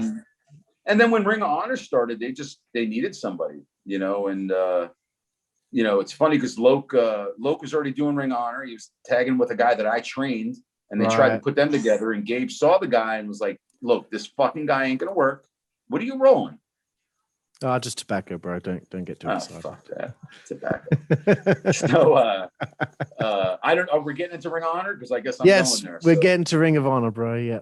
So yeah, basically the way it happened, like, so a guy I trained was teaming with Loc, and they were doing some stuff on the indies, and then Loc got him brought into Ring of Honor, and they did their thing, and Gabe was like, no, fuck this guy. And he goes, who else can we bring in? And I guess Loc goes, what about DeVito? And Gabe's like, fuck, why didn't I think of that? And that was it. That's how I got to Ring of Honor. That's great, bro. So, you know, how do you feel that you and Loc kind of meshed as a team? You'd spent so much time with that guy that you were just carrying on your back for so long, Angel. God. And now you well, here's the thing.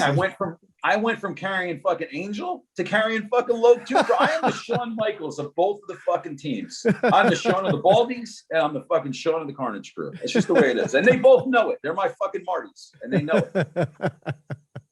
That's great. They know it. Yeah. No, me and Loc always got along too. I wrestled Loc on an indie show years and years before that, because he's in upstate New York too. He's fucking further up than I am. And I met him on some indies back in the day, and you know, we got along then. I worked him on a show, and then we did some other stuff together, and you know, and then he started coming around ECW. So we beat the shit. That's another thing I told you. We used to put guys through the ringer, and he showed up one time for a pre-show workout, and we all beat the shit out of him. And I'm not talking like we hurt him, but we all just got in there and we just made him run. We made him bump. We worked him to the bone, and he fucking took it all, and he got a fucking job. Yeah, he fucking earned it, man. And he did. No, he fucking did. We beat the shit out of him that day. He knows. He'll tell you. Tony, I spoke to him earlier, like I spoke to Angel as well, and I asked him, you know, is there anything that you would like me to bring up on the show? And he said for me to ask if it bothers you that he's way taller than you. Yeah, but he also knows that I'm taller than him, so fuck him. He's a midget, bro. He's a midget.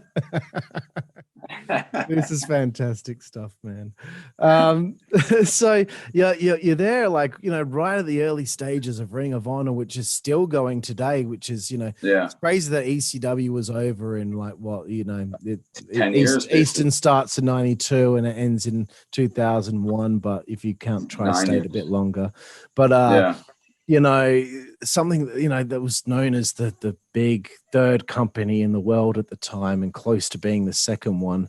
But Ring of Honor is still around to this day, still going strong. You're a part of the company in the early days. How did you feel it was growing from your perspective? Did you feel like this feels kind of like a little bit like ECW, but with a little bit less of the flaming tables and all that stuff? Did it have that feel?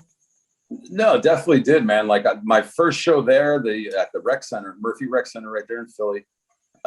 Small little gym, you know, but that fucking place was on fire, man. The fans were going crazy. They were into everything. The guys on the show were good. You know, there was nobody bad, you know, like everybody could work on that show. And it was a bit different at that time. You know, they were kind of starting to get into doing all the high flying and, you know, the stuff that they do. But, you know, it was a little different. But at that point, and I told Gabe, I said, you know what, man, no matter what happens, I think this is one of the best indie companies that's out there right now. It's really cool. And I said, no matter what happens with me here or whatever, I think this place is fucking cool. And I was telling the truth. I did think it was cool. And, you know, to be part of that, it was pretty awesome, you know, because now I'm one of the veterans. I'm one of the guys that's going to help out these young guys. Yeah. You know, myself and Loc, you know, not just me and Loc. And that's what our role was there basically too, you know. And I had no issue with that. I loved doing that at that point. It was great. Yeah, man. And I think it's great for you that you know, you had this thing with ECW and, you know, you were right there, you were living your dream, but now like the dream changed. Yeah. And you're doing Ring of Honor and maybe it's not the same as ECW, but it's still meaningful to you and something that, you know, that you can hang your hat on, that you were there in those early days and Loc were doing a great job, and you feuded with Dan Maff and BJ Whitmer and eventually Jimmy Jacobs as well. Tell me a little bit about working with those guys and you know, how you feel the Carnage Crew is coming along in Ring of Honor. I had a lot of fun working with Maff and Whitmer, man. We did a bunch of matches with them, I guess, but we had a good time, man. We had good chemistry together. We all got along great, behind the scenes type of thing too, you know. We just all meshed real well. So I had a great time working with those guys, man. It was awesome. Cool, bro. So it's pronounced Maff, is it? Maff, I think I said Dan Maff, like an absolute. Oh, yeah, Maff. Yeah, Maff.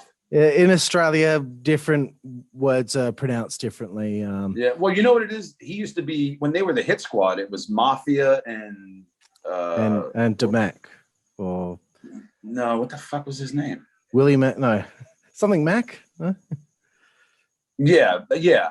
But so he was Mafia. So then when he turned to Dan Maff, they just kind of turned it into shortened up the Mafia and they turned it to Dan Maff. So that's how that whole thing happened. And same with Steve. They turned him into Steve Mac instead. So Monster Mac. That's it. There's a few Macs around the place. Yeah. So they changed him to Steve Mac and they changed him to Dan Maff. So fair enough. That's how that came about. So at some point, this is nice. This is a nice thing for you and Loc. You become the Ring of Honor Tag Team Champions. You finally win the tag team titles that you were supposed to win in ECW. How did that feel to have that thing crowned on you guys?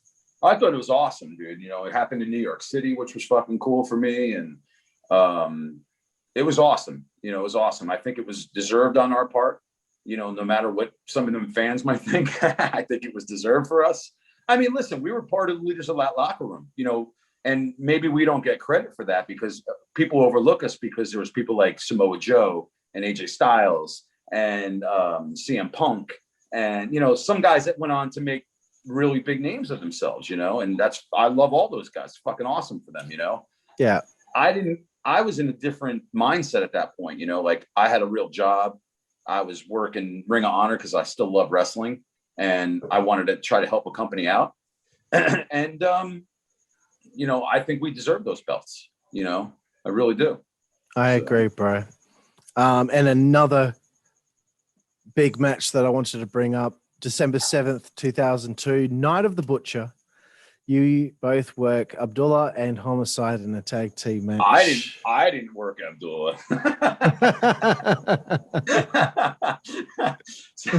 The conversation before the show was me and Homicide talking to each other, going, "Hey, bro, me and you are staying with each other."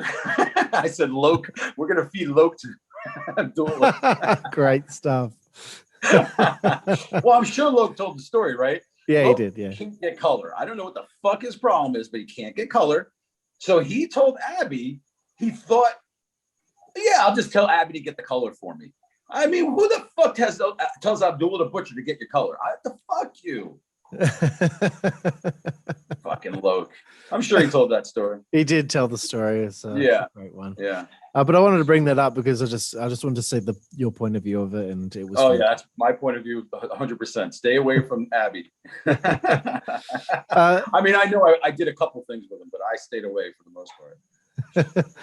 So I end up adding Sean, bro. I told you I'm the Sean. I have to say definitely the Sean. Goddamn right. I'm siding with you against both of them. Thank you. Hopefully they watch this as well, so they get heat with me. That's right. You add MsMaaate and Just Incredible to the group. What was the idea behind that, and how do you feel that they fit in, and now the Carnage Crew kind of became a bit of a stable than just a regular tag team? The MsMaaate thing, I think, was Gabe. I think MsMaaate was one of the Shawn Michaels students back then, the TWA guys. Right, yeah. And I think he liked them, and he just kind of wanted a spot for him, so he threw him in there with us, which was cool because we liked him. You know, he's a cool dude. And Just Incredible thing was just because of me. I think just, you know, with me and him being such good friends for years and years, because he trained going way back again. So when I was training in Orange, Connecticut, PJ lived in Waterbury. Waterbury was like 30 minutes from there, but he went all the way to Calgary to get trained, not knowing there was a training school in his backyard. Oh, right. But when he got back from Calgary, he hooked up with us in Orange, Connecticut, and started training with us too. So that's how far back me and PJ go. But anyway, I think that Gabe did it to one thing to bring PJ, and he liked him. But you know, with me and my bond with him, he put him there with us, which I thought was great, man. I loved that he was part of the Carnage Crew, you know, because he was one of my best friends in this business, you know. Cool, bro. So before I finish up with Ring of Honor here, I just wanted to ask you, do you have any funny HC Loc stories where you can have the opportunity to throw him under the bus? Just that he's a short bastard and he's Marty. I don't really have any funny stories about him, I don't think, though. Did he bring anything up specifically? No, not really, no. No, I love the guy, so, you know, what can you do? Honestly, when I interviewed both of them, all they did was put you over. Yeah. But because they helped me annoy you tonight, yeah, you've been on the offensive with them. So it's been quite a funny. Nah, I don't think I got anything really like that with him. I don't know. I probably do. Dude, I'm no good with this shit. I draw blanks. I don't remember things. Both of them have to remind me. Yeah, you took remind me. They go, you took a few balls behind any chair shots. Okay, it's all right if you don't. One too many, apparently. 2005, your run with Ring of Honor comes to an end. Why is that? So, you know, like I said, man, I was working full time. Loc was back on, you know, TNA just started at some point around this time, and they were kind of catching on. And, you know, Loc's like, "Oh man, let's go to TNA. Let's go to TNA." And I'm like, dude, I'm fucking done. I'm done. I said, I don't want to try. And at that point, Ring of Honor, we were starting to run more shows. We were starting to spread out more to the Midwest. Like they were traveling further and further. And I was like, dude, I can't do this. I work. I have a regular job. Yeah. I don't want to do this, man. I was like, Gabe, I just want to be like part-time, man. I don't want to, I can't, you guys are expanding too much for me. Like, I wasn't making enough to make a living on that. You know what I mean? I couldn't do that. So basically it was me saying, I'm done. I want to do part-time. And that's really how the Ring of Honor thing came. We kind of really never did part-time though. I think it was a way of, I think Gabe would have always booked us, okay, because of the respect he had for us and that we had for him, you know, throughout ECW and everything else, you know. And I think Gabe, we would have been those guys that just were kept around because we were who we were to Gabe. But me giving him that out, that was basically the end of Ring of Honor for us, and I was okay with it because I feel bad for Loc because Loc really wanted to keep going. Right. But I was done. I couldn't do it all anymore. It was just too much for me. Yeah, because I think with Loc, like he was just starting to finally get a few things in ECW, so he's hungry. But you know, he was. He was. Okay, so the Ring of Honor run comes to an end. I wanted to know, did you get contacted about ECW One Night Stand, the first one, or we contacted about the Hardcore Homecoming shows that Shane put on? So, we had talked to Dreamer, I want to say, but it was never brought up that, we were actually going to be brought in for anything. Tommy always told us, hey, when I can get you in, I will. I'm getting guys in, and, you guys are part of the equation. But we never were. We never were part of it. So right. I wish we were, man. I wish we were part of the shows. Those shows were awesome. I was there. The first one, I think we did a Ring of Honor show. We were in the city also. And I stopped by, beforehand, before I left the city, I stopped by and, I saw a bunch of guys I haven't seen in years, from ECW. I saw RVD and I saw, Rhino. I saw a bunch of dudes I hadn't seen. And that was cool. I went in and I said hi to guys. I stayed for like an hour and I left.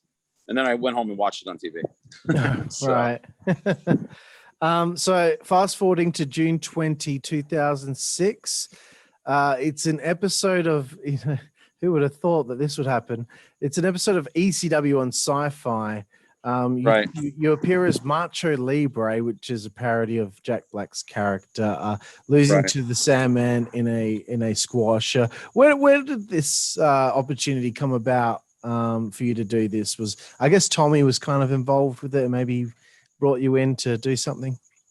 Yeah, Tommy was involved. Tommy's been great to me throughout my career. And I respect Tommy so much for everything he's done for me because he really did help me out a ton. And that was another thing. He called me up and said, hey, man, we want to bring you, I want to bring you down for this. So, I went down and that was it. So Tommy got me booked on that. So that was awesome. And that led to my second appearance for them. Yes. So you reappeared as a preacher who verbally rallied against ECW until you were attacked by the Sandman. Again. If you notice when he beat me with the cane compared to when he beat the zombie with the cane, he beat the shit out of the zombie. But I had to listen.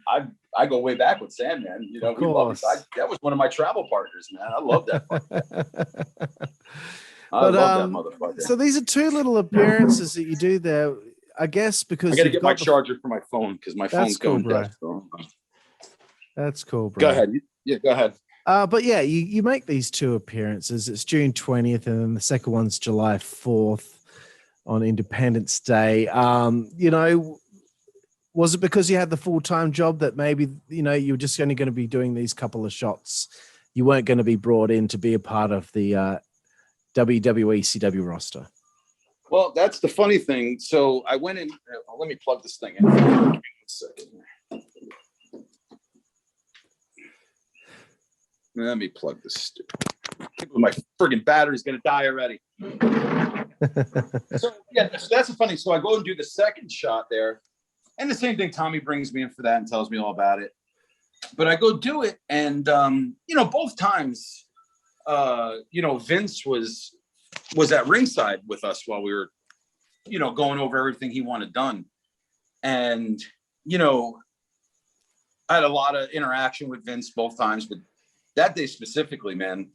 And we're talking about stuff and we're doing it, but I do the whole thing and they don't tell me what really to do out there when I'm in the crowd and doing all this stuff. So I'm out there and they actually gave me tickets for the show. And I just put the tickets in the top pocket there.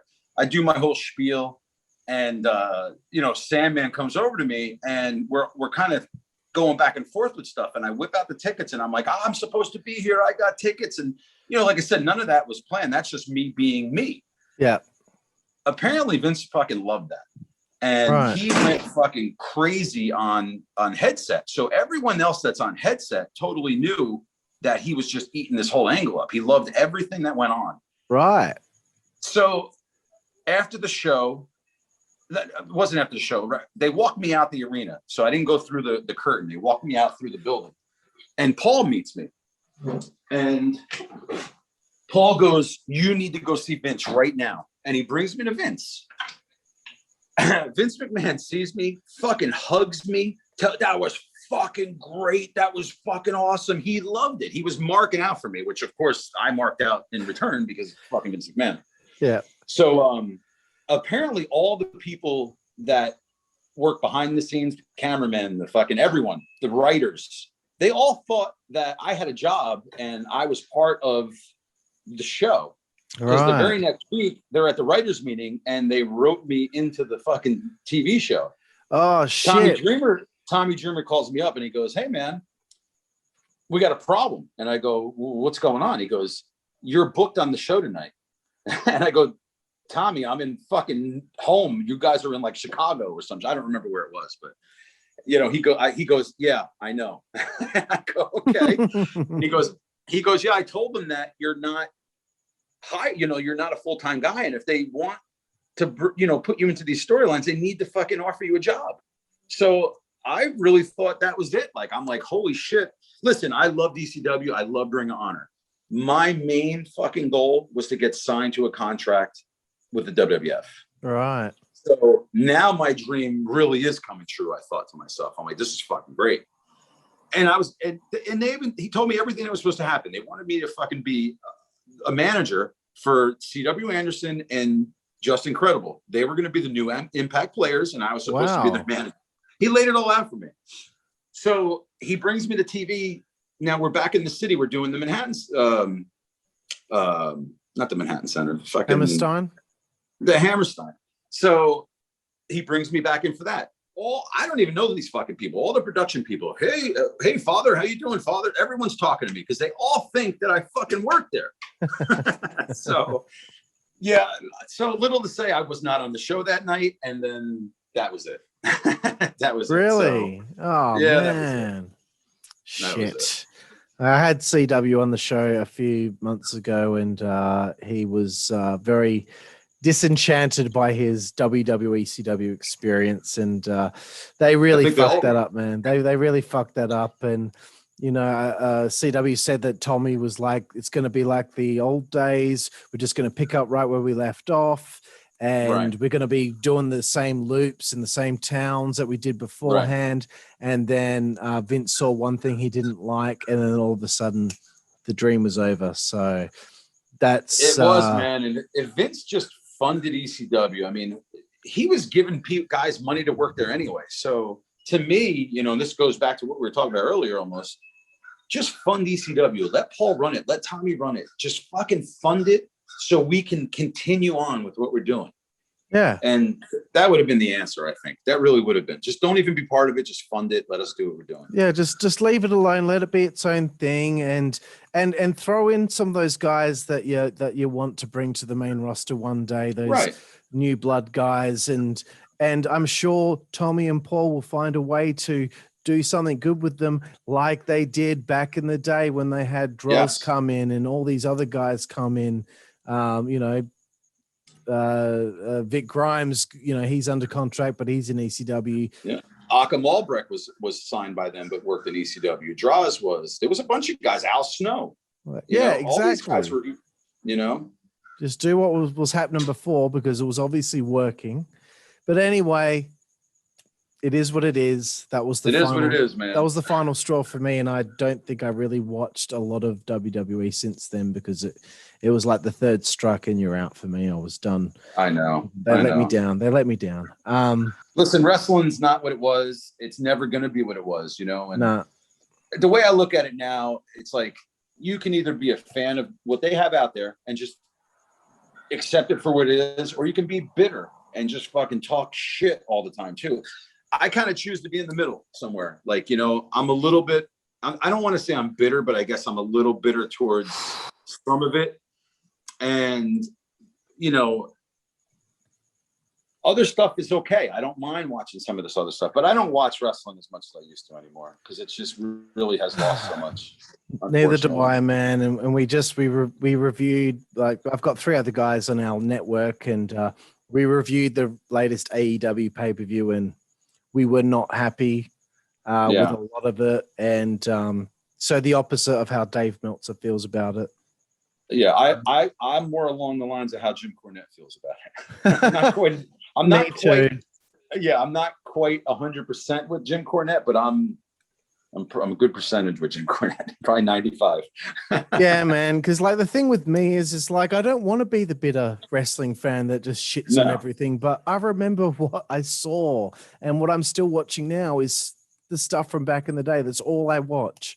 I just can't. I tried, man. I just can't get into anything that's going on. Yeah, I'll always love wrestling, man. Wrestling's always going to have a place in my heart, without a doubt. I mean, how could it not? I'm never going to turn my back on wrestling, and I do put it on once in a while. You know, I'll do cardio too. And I do my cardio to wrestling every single day. I do my cardio, but it's old school shit.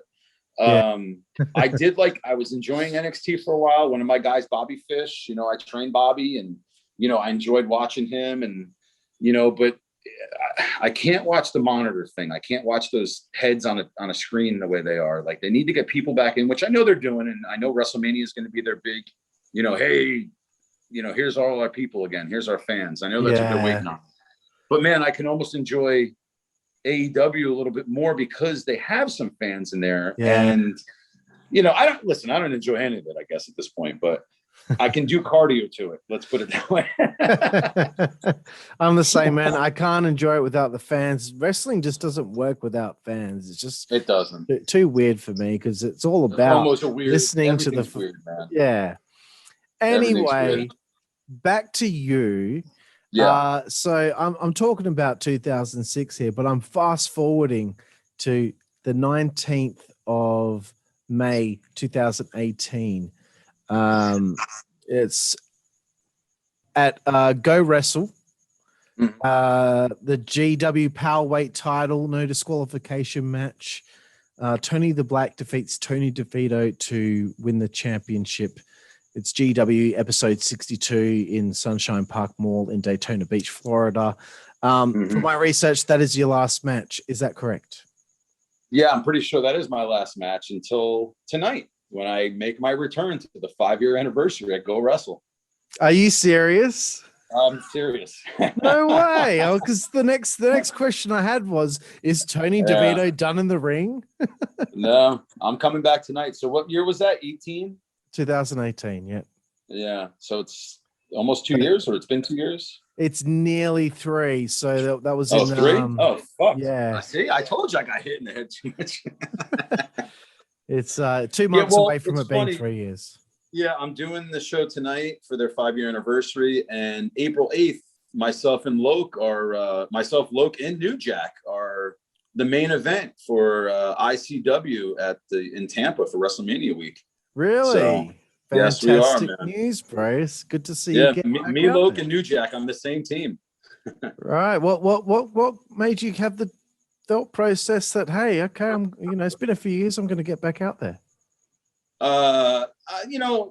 Since last March, I started getting back in shape again. I started hitting up the cardio, and I've dropped 40 pounds, and I'm feeling real good again. But last year we were supposed to do this same show, and then fucking COVID hit and everything was canceled. So, I'm friends with the promoter, Danny DeManto, and I hit him up again. I said, hey, what's going on with the show? We need to get in there.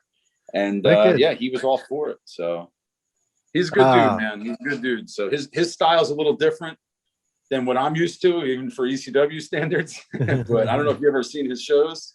No, I haven't. No.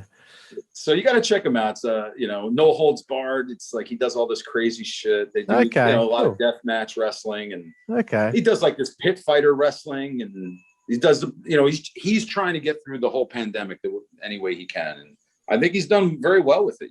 He's found some different ways to get around some stuff. That's great, bro. When I spoke to Loc, he was mentioning about there was supposed to be this ROH old school versus new school thing. Were you going to be a part of that? No, I mean, we never had contact with anybody for that. Okay. I don't even think that the people that run Ring of Honor now even know who the fuck we are. You know, even though we're one of their champions, I don't think they even fucking know. So Cool, man. So we're getting right to the tail end here, Tony. Thank you for taking up so much time with me here today. I had a good time, It means man. a lot to me. So for all your fans out there, fans of the Baldies, what are you up to these days? Plug everything that you want.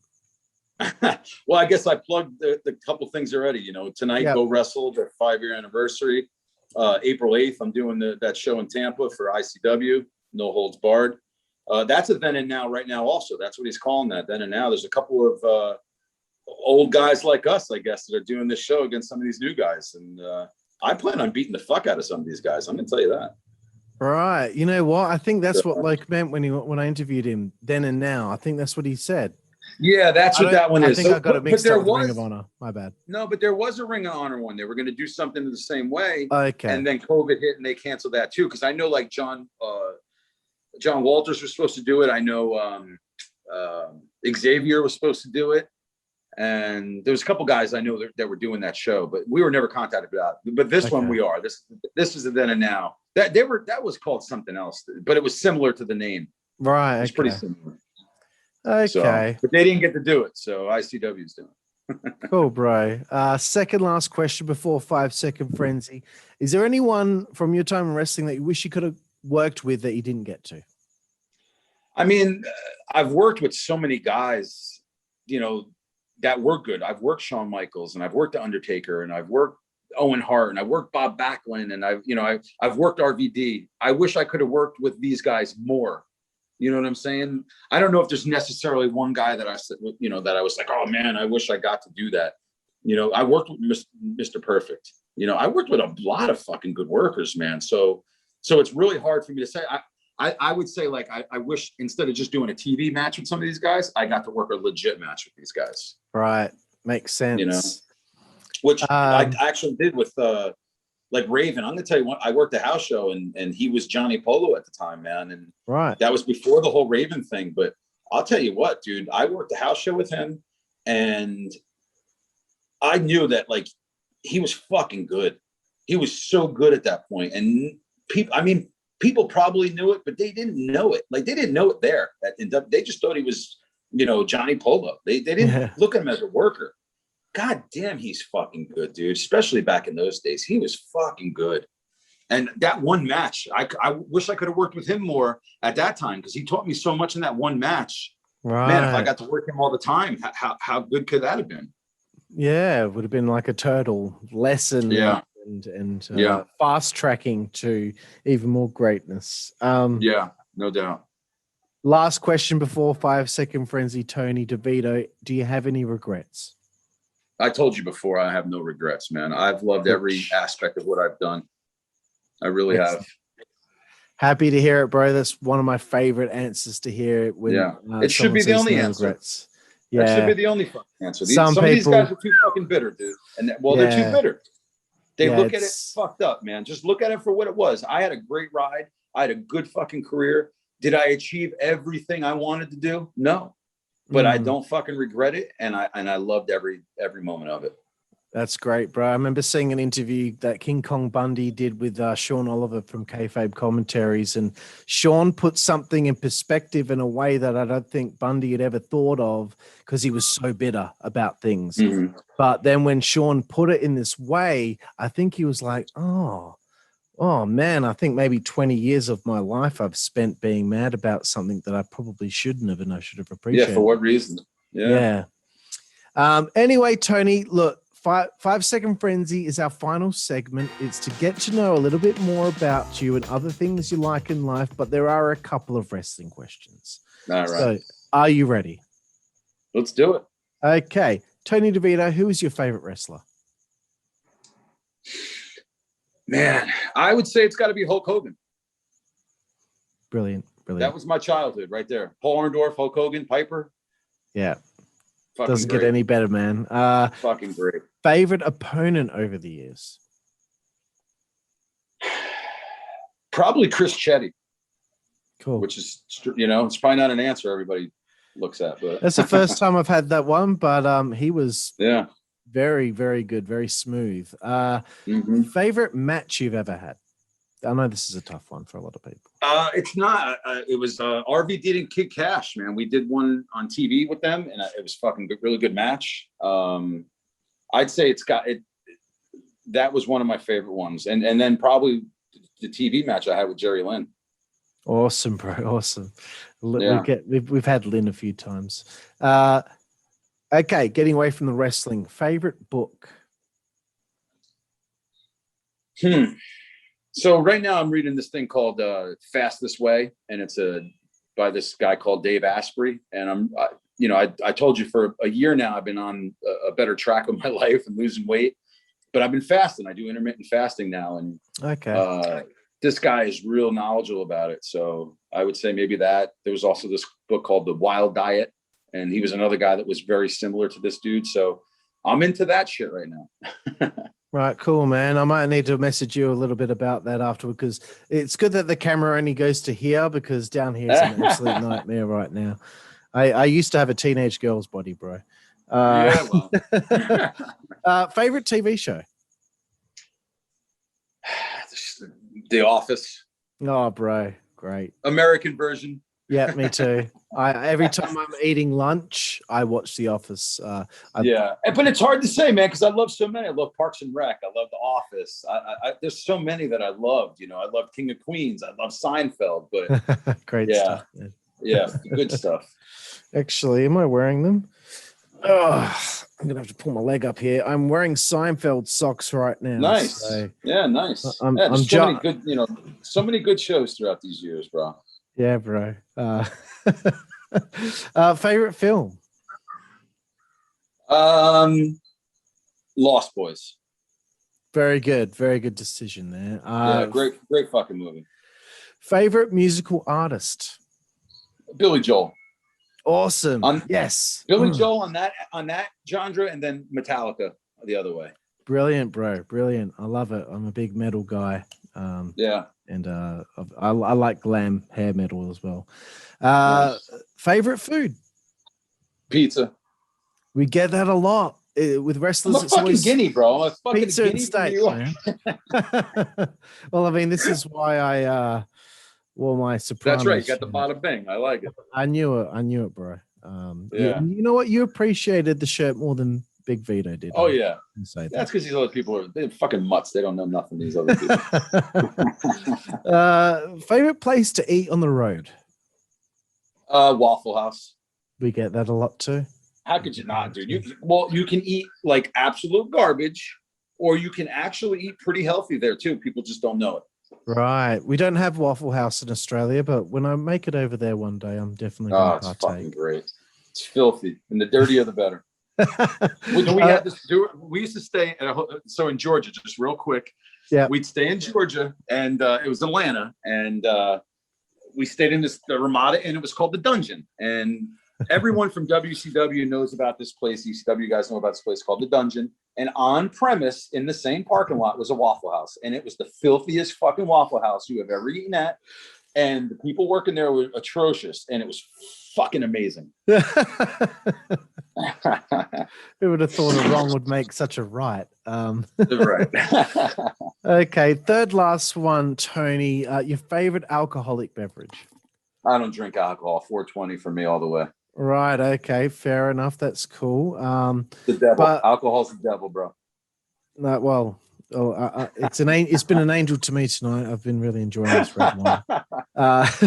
But okay, no alcohol. But what's a beverage that you'll go for when you want one? Seltzer or coffee, black. Very nice. Very nice. Yeah. Second last one, Tony, is the naughtiest one of all. It is your favorite female body part. The vagina.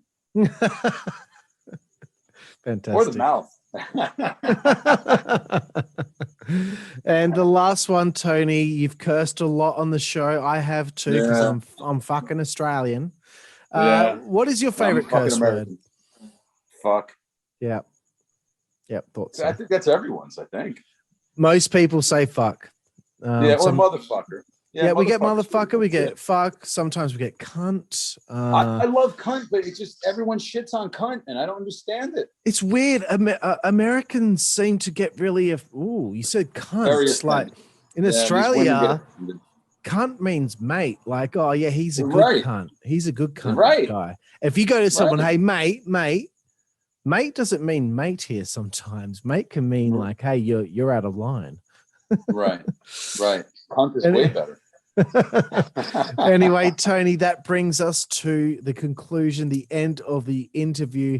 Man, I really appreciate hearing this story, your time in professional I appreciate it too, wrestling. bro. Dude, so much fun. I've laughed my ass off. And as usual, I do the big spiel at the end of the episodes when I say, man, you should be so proud of what you accomplished in the wrestling business, WWF, ECW, Ring of Honor, everything else in between those places and afterward. And again, Perth, Western Australia is the most isolated city in the world. And the number one Baldies fan is right here in Perth, Western Australia. So if you reached that far, you've done something right. You should be proud of yourself, my friend. That's pretty fucking awesome, bro. And I appreciate all the good words, man.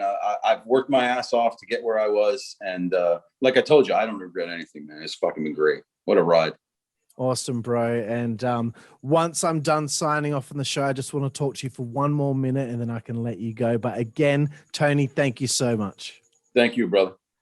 And thank you, everyone out there, for watching the Insider's Edge podcast here on the WZWA Network in conjunction with Blue Wire Hustle.